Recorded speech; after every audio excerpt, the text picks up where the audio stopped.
Linda, and I work at the Goochland Library at the Pamunkey Regional Library System. I want to talk to you about a take and make that we have coming up.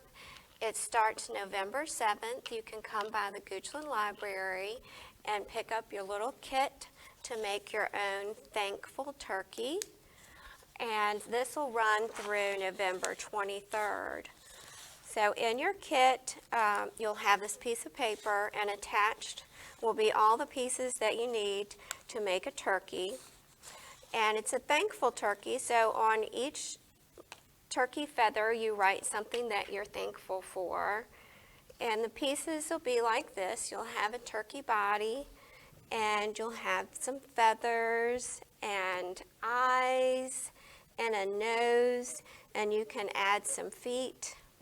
So this is his nose, and you'll attach it or glue it to your piece of paper with all the things on it that you're thankful for.